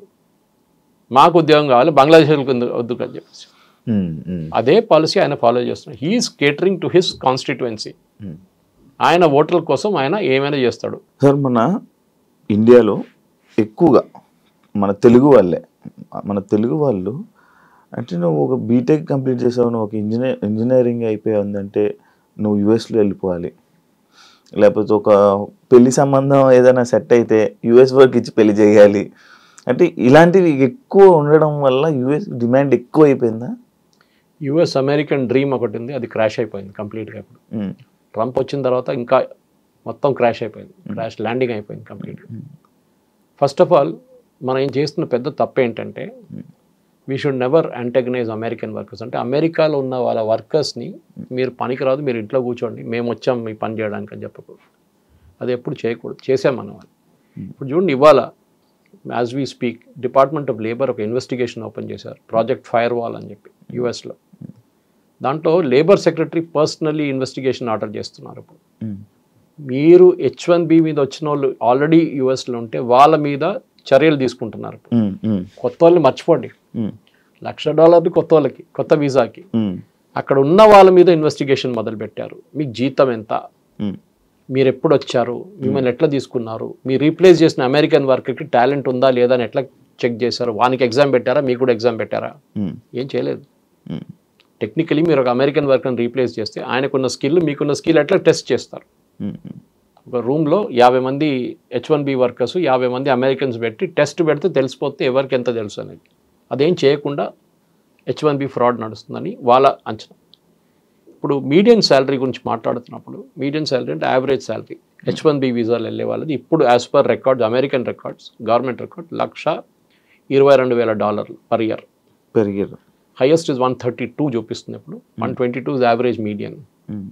కానీ 122 ఇస్తున్నారా? అది చాలా పెద్ద ప్రశ్న. 122 ఇస్తే వాళ్ళు $1,00,000 $1,00,000 గడ్డానికి వాళ్ళకి ప్రాబ్లం లేదు, because this guy so skilled.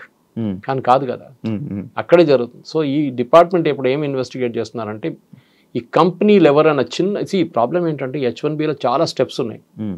చిన్న ఒక తప్పు జరిగితే కూడా company will face a major penalty. ఇప్పుడు అదే జరగబోతుంది. And that to mister American companies, అదే అన్నిటికంటే పెద్దది. ఉన్నది ఒకటే, మన ఫస్ట్ 10లో TCS ఒకటే నేను చెప్పాను. దాని తర్వాత ఇన్ఫోసిస్ వీళ్ళందరూ ఉంటారు, యూజువల్ కల్ప్రిట్స్, కాగ్నిజెంట్ వీళ్ళందరూ ఉంటారు. కానీ మేజర్ ప్రాబ్లం ఎక్కడ వస్తుందంటే మిస్టెప్స్ అంటారు. మనం చిన్న ఒక తప్పు ఫామ్లో ఫిల్అప్ చేస్తున్నప్పుడు, లేకుంటే పిటిషన్ ఫైల్ చేస్తున్నప్పుడు చిన్న ఒక తప్పు చేస్తే ఇప్పుడేమంటున్నా అంటే ఇన్వెస్టిగేషన్ బయటకు వస్తే మీరు ఏ అమెరికన్ వర్కర్ని తీసేశారో ఉద్యోగం నుంచి వాళ్ళకి ఆ డబ్బులు ఇవ్వాలంటున్నారు. అంటే ఇంట్లో కూర్చొని ఒకడు వాడికి జాబ్ పోయింది ఎందుకంటే ఇండియన్స్ని తీసుకొచ్చారో లేకుంటే చైనీస్ని తీసుకొచ్చారని చెప్పగానే ఆయనకు బ్యాక్ వేజెస్గా ఇన్వాల్వ్స్ వస్తుంది. ఈ కంపెనీని బ్లాక్ లిస్ట్ చేసి పడేస్తారు. అప్పటి నుంచి మీరు తీసుకురాలేరు ఇండియా H1B వర్కర్స్ని యుఎస్కి. ఇన్వెస్టిగేషన్ చాలా దూరం ఇప్పుడు స్టార్ట్ అయింది ఇవాళ నుంచి. నెక్స్ట్ ఒక నెల రోజులు I think it will be hell. అంటే మనం అగైన్ ఎంప్లాయీ మీద ఇన్వెస్టిగేషన్ కాదు, తీసుకొచ్చిన కంపెనీ వాళ్ళ ఇన్వెస్టిగేషన్. అమెజాన్ కానీ మెటా కానీ మీరు మిగతా కంపెనీ ట్విట్టర్ చాలా మంది ఉన్నారు అట్లా తీసుకొచ్చిన వాళ్ళు. ఇప్పుడు మన వాళ్ళు అక్కడ వెళ్ళిన ఉన్న వాళ్ళకి అక్కడ ఏం ఇష్యూ లేదా సార్? ఉండొచ్చు. ఆబ్వియస్లీ కదా, ఇఫ్ యూఆర్ కాట్, మీ మీద ఫ్రాడ్ జరిగింది, మీరు కూడా ఫ్రాడ్లో మీరు కూడా you're a part of it అంటే దెన్ ఇట్స్ అ ప్రాబ్లం. అంటే వీసా అనేది ఎప్పుడైనా రిజెక్ట్ చేయొచ్చు. It's not a birth right. మీరు సిటిజన్ కాదు కదా, యుఎస్ సిటిజన్, మీరు ఇండియన్ సిటిజన్. అక్కడ H1B మీద వెళ్ళారు, ఒక స్పెసిఫిక్ ఎంప్లాయ్మెంట్ వీసా అది. ఆ వీసా రూల్స్ మీరు వైలేట్ చేశారు, మీరు వైలేట్ చేశారు, కంపెనీ వాళ్ళు చేశారు, ఇట్స్ అ డిఫరెంట్ థింగ్. కానీ మీరు కూడా అక్కడ సంతకం పెట్టారు సేయింగ్ దట్ నాకు ఇంత స్కిల్ ఉంది, నేను వచ్చే అమెరికన్ వర్కర్ కన్నా నాకు ఎక్కువ స్కిల్ ఉందని చెప్పేసి. సపోజ్ మీరున్నారు, మీ దగ్గర BTech and PhD, MTech and PhD ఉందండి ఒక సబ్జెక్ట్ మెషిన్ లెర్నింగ్లో. మీరు వెళ్ళి ఒక అమెరికన్ వర్కర్ని రీప్లేస్ చేసినప్పుడు ఆయన కూడా అదే స్కిల్ ఉంటే మీరు ఎందుకు రీప్లేస్ చేస్తారని అడుగుతారు. ఆయనకు ఎంటెక్ ఉంది, is also done is PhD machine learning, same subject. ఆయన కూడా 98% మార్కులు ఉన్నాయి, మీకు కూడా 98 ఉంది కాలేజ్ నుంచి. మళ్ళీ ఆయన ఎందుకు రీప్లేస్ చేస్తున్నారు? మీకు 10 సంవత్సరాల ఎక్స్పీరియన్స్, ఆయన కూడా 10 సంవత్సరాల experience. So you have to argue. ఇప్పుడు అదే ఇప్పుడు ఇన్వెస్టిగేట్ చేస్తున్నారు, మీరు ఎవరిని రీప్లేస్ చేశారో. The rule is, basic rule of H1B is అమెరికాలో ఆ టాలెంట్ లేదు, దానికోసం మేము బయట నుంచి తీసుకొస్తున్నాం. అమెరికాలో టాలెంట్ ఉంది, అమెరికన్ సిటిజన్స్కి ఉందంటే మీరు ఎందుకు తీసుకొచ్చారని ఆర్గ్యుమెంట్. సో బేసిక్లీ ట్రంప్ ఏం చేస్తున్నారంటే అమెరికన్ వర్కర్స్కి, అమెరికన్ సిటిజన్స్కి ఉద్యోగం రావాలి, బయట నుంచి వాళ్ళకి మేము ఎందుకు ఉద్యోగం ఇవ్వాలని చెప్తున్నారు. ఇది తెలుగు స్పీకింగ్ స్టేట్స్లో చాలా పెద్ద ప్రాబ్లం. ఎందుకంటే మన దగ్గర కల్చర్ క్రియేట్ చేస్తారు. ఇప్పుడు నేను వచ్చే కేరళ నుంచి ఆ ప్రాబ్లం లేదు, ఇక్కడ ముందు కూడా చెప్పాను, కర్ణాటకలో లేదు, తమిళనాడులో లేదు. ఈ పంజాబ్లో కన్నడకి వెళ్ళడానికి పెద్ద ఒక ఇది ఉంది, అది ఫార్మింగ్ క్రైసిస్. అది గుజరాతీ వాళ్ళు ట్రేడింగ్కి వెళ్తారు. మీరు లండన్కి వెళ్ళండి, న్యూయార్క్కి వెళ్ళండి, హోటల్స్ అంతా వాళ్ళదే ఉంటుంది కంప్లీట్. వాళ్ళ బిజినెస్ అలాగే, వాళ్ళ ఉద్యోగంకి వెళ్ళట్లేదు, వాళ్ళు ఇన్వెస్ట్మెంట్కి వెళ్తున్నారు అక్కడ. సో దాన్ని ఇప్పుడు ట్రంప్ వెల్కమ్ చేస్తున్నారు. మీరు $5 మిలియన్ పెట్టి మీకు కార్డు ఇచ్చేస్తా అంటున్నాడు, ట్రంప్ కార్డు ఇచ్చేస్తా అంటున్నారు సపరేట్. సో మన వాళ్ళు మస్తు పెడతారు $5 మిలియన్. గుజరాతీస్కి అసలు ప్రాబ్లమే ఉండదు, ఫటాఫట్ పెట్టేస్తారు వాళ్ళు. కానీ దానికి కూడా ఒక ఇది ఉంది, పద్ధతి ఉంది. ఇచ్చినోడు అందరికి ఇయ్యరు, they will select people and only then let them in అనమాట. సో మేజర్ ఇప్పుడు the end of day bottom line ఏంటంటే, మీరు H1B వీసా అంటే ఏంటి అర్థం చేసుకోండి. మనందరు కూర్చొని లెక్చర్ కొట్టే బదులు మీరు అందరు కోపం పడి మీరు మోదీని తిట్టడమో ట్రంప్ని తిట్టడం కాదు. H1B is not a matter of right, discretion వాళ్ళది. ఇవ్వాలన్నా వద్దా అనేది అమెరికన్స్ గవర్నమెంట్ ప్రెరగేటివ్. మీరు H1B మీద వెళ్తున్నప్పుడు you're replacing an American worker, అది వాళ్ళకు కోపం వస్తుంది. యా సార్, ఈ వాళ్ళని రీప్లేస్ చేసే ఇదే సిచ్యువేషన్లో ఈ టాపిక్లోనే సార్ రీసెంట్గా ట్రంప్ అంటే అదే టైంలో ఇది ఒకటి విన్నాను సార్ నేను. లైక్ హోమ్లెస్ పీపుల్, అక్కడ ఉన్న హోమ్లెస్ పీపుల్ ఎక్కువ ఉన్నారు, వాళ్ళందరికీ మళ్ళీ సెట్ చేసి వాళ్ళందరికీ ఎంప్లాయ్మెంట్ సెట్ చేసి ఈసారి బయట తిరగకుండా చెయ్యాలి, అక్కడ ఉన్న వాళ్ళందరినీ సెట్ చేయాలి అని అనుకుంటున్నట్టు ఒకటి అప్పుడు చూసాను సార్. అదేంటి సార్? అదంతా ఈజీ కాదండి. అమెరికాలో ప్రాబ్లం ఏమొచ్చిందంటే, ఐటీ పక్కన పెడతాం ఫర్ ఎ మూమెంట్. అమెరికాలో మ్యానుఫ్యాక్చరింగ్ పవర్ ఉండే America 1960s, 70s, 80s, 90s దాకా. చైనా ఎప్పటి నుంచి పెరిగిందో ఆ రోజు నుంచి అమెరికన్ మ్యానుఫ్యాక్చరింగ్ పడిపోయింది. స్టీల్ కానివ్వండి, కార్ ఛాంపియన్స్ అమెరికన్, క్రిస్లర్ కానివ్వండి, ఫోర్డ్ కానివ్వండి, అక్కడి నుంచే కార్ మొదలైంది కదా. అవును, ఫోర్డ్ కాదు ఫస్ట్ కార్ అక్కడే మొదలైంది. దాని తర్వాత స్టీల్, బెత్లెహెమ్ స్టీల్, వాళ్ళ పెద్ద పెద్ద ప్లాంట్స్ ఉండే స్టీల్. కానీ ఏంటంటే అమెరికాలో ప్రాబ్లం, గంటకి $10 జీతం మినిమం వేజ్ యావరేజ్గా. మీరు గంటకి $10 పెడితే ఒక రోజుకి ఎంత అయిందండి? 8 గంటలు పెట్టుకోండి, 8 into 10, 80. ఒక నెలకి ఎంత అయింది క్యాలిక్యులేట్ చేసుకోండి. 8 into 10 into 30, హాలిడేస్ కూడా కంప్లీట్ చేసి మీకు జీతం ఎంత అయింది అప్పుడు? This is where the problem starts. American వర్కర్స్కి ఎప్పుడు నేను ఎక్స్ప్లెయిన్ చేస్తుంటాను కాలేజ్లో లెక్చర్స్కి వెళ్ళినప్పుడు, why America is not productive అంటే, మీ ఇంటికి ఒక ప్లంబర్ వస్తే $500 ట్యాప్ ఫిట్ చేయడానికి $1000 తీసుకుంటే that means that economy is finished. Tap విలువ $500, కానీ ఆ ఫిట్ చేసి వచ్చినోడు $1000 తీసుకుంటున్నాడు. అమెరికాలో అదే జరుగుతుంది, వాడు వచ్చిన పని చేసి వెళ్ళిపోతాడు, ఇంకేం చేయడు. మన దగ్గర ఏం చేస్తారు, ప్లంబర్ వస్తే అరే అక్కడ కొంచెం లీక్ ఉంది, ఇక్కడ కొంచెం లీక్ ఉంది, అది చూడు ఇది చూడు అని చెప్పి 10 పనులు చేయించుకుంటాం అంతా. ఇది నార్మల్. అఫ్కోర్స్ అర్బన్ క్లాప్తో చేయలేరు, అర్బన్ కంపెనీతో, కానీ మిగతా చిన్న చిన్న దాంట్లో వాళ్ళు చేస్తారు వాళ్ళు. సో వీఆర్ స్టిల్ దానికోసం India is not a cheap economy. మనం చాలామంది చీప్ అని చెప్తాం, కాదు, వీఆర్ అ కాస్ట్ ఎఫెక్టివ్ ఎకానమీ. మన దగ్గర ఇప్పుడు కూడా ఐటీ సెక్టర్లో పనిచేస్తున్న చాలామందికి మంచి ఉద్యోగాలు, మంచి జీతంలో ఉన్నాయి ఇక్కడ ఉండి కూడా. అమంగ్ ద ఎంటైర్ ఇండస్ట్రీ వాళ్ళకి బహుశా ఇంకా అన్నిటికంటే ఎక్కువ వాళ్ళే. కానీ ప్రాబ్లం ఎక్కడ వచ్చిందంటే, ఇది ఒక షో ఆఫ్ లాగా అయిపోయింది. ఏం పని చేస్తున్నా అంటారు, ఐటీ సెక్టర్లో అంటాడు, వాడు ఏం చేస్తున్నాడు ఐటీలో అడగకండి, అది ఇంకో ప్రాబ్లం. ఉద్యోగం మీకు చెప్పాను చూడండి, ఎడ్యుకేషన్ నుంచి కూడా ఇంజనీరింగ్ కాలేజ్ మంది 100% ప్లేస్మెంట్ 100% ప్లేస్మెంట్ అని బోర్డు పెడతారు. ఛాలెంజ్ చేస్తున్నాను, మన జేఎన్టీ కూడా ఒక ఎంక్వైరీ ఆర్డర్ చేశారు, 100% ప్లేస్మెంట్ లేదు, ఇంకా హారిబుల్ అయిపోతుంది ఇంకా ఇక్కడి నుంచి.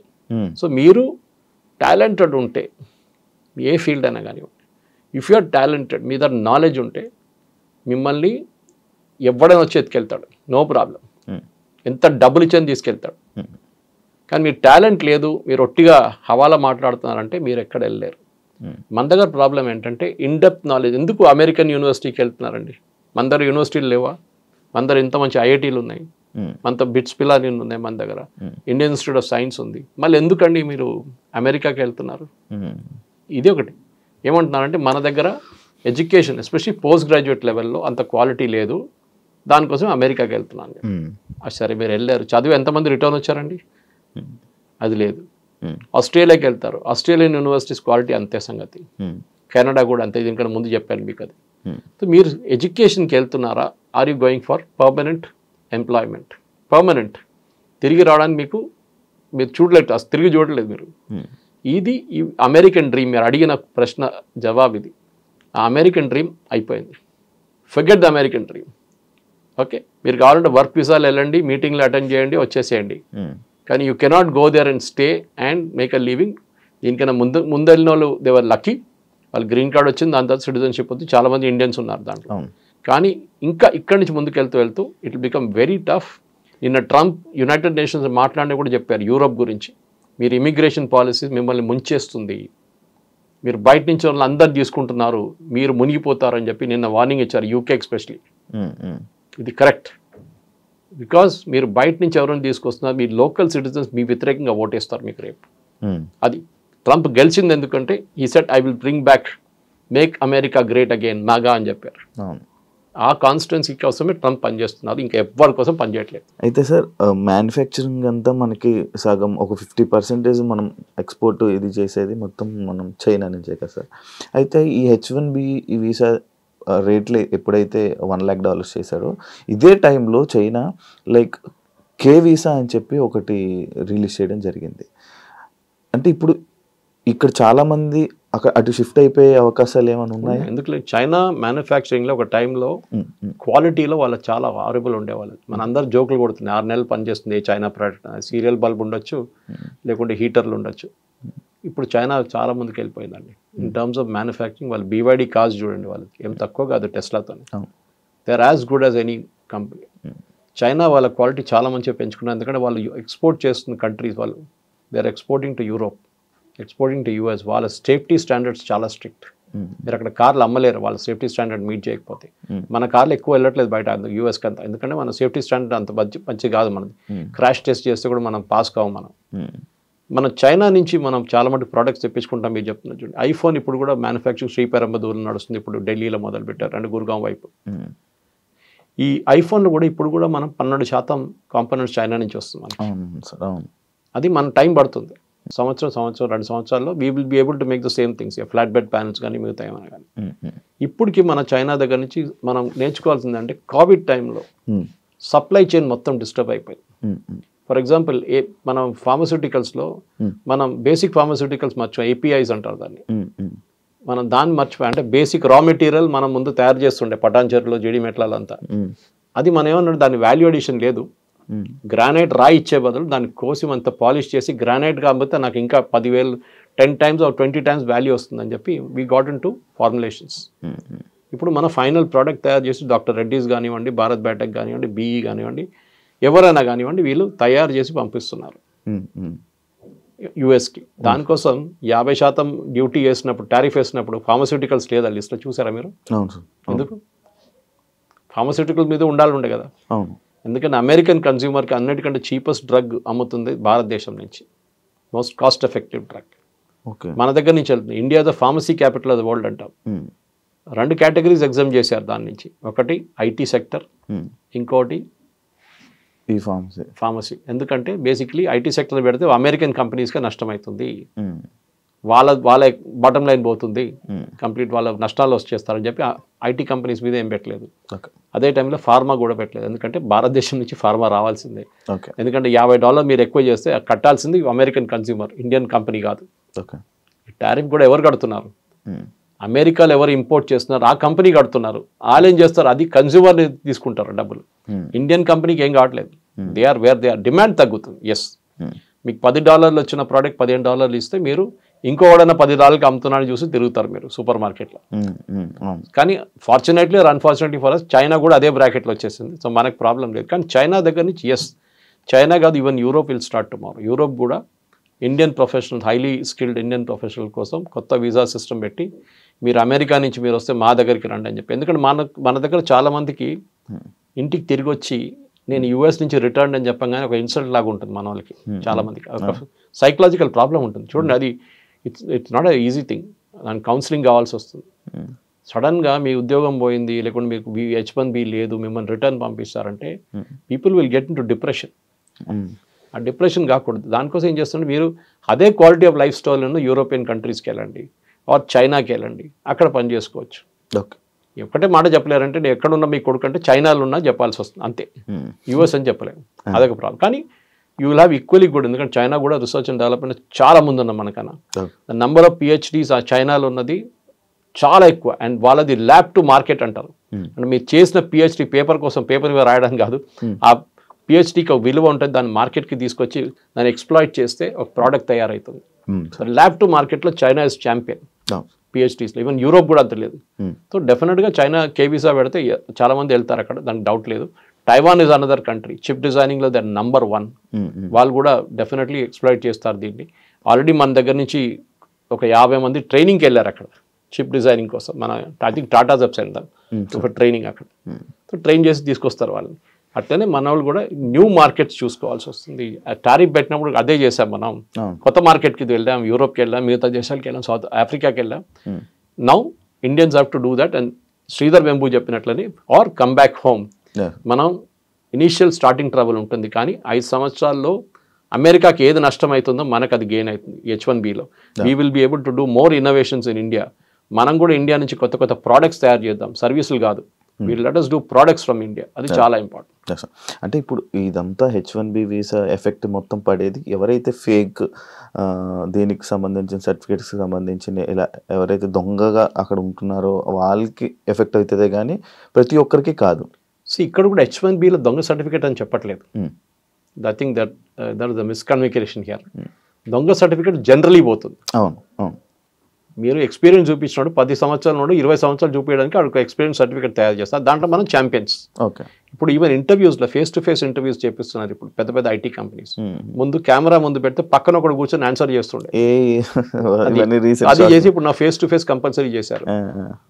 H1B ప్రాబ్లం ఎక్కడ వస్తుందంటే కంపెనీ మిమ్మల్ని తీసుకున్నప్పుడు వాళ్ళ పెటిషన్ ఫైల్ చేస్తున్నప్పుడు, అప్లికేషన్ ఫైల్ చేసినప్పుడు దాంట్లో ఏమైనా తప్పు ఇన్ఫర్మేషన్ ఇచ్చారా మీ గురించి, లేకుంటే అమెరికన్ వర్కర్ ఈ స్కిల్ వర్కర్ లేరని చెప్పినప్పుడు ఉన్నప్పుడు లేదని చెప్తే అబద్ధం.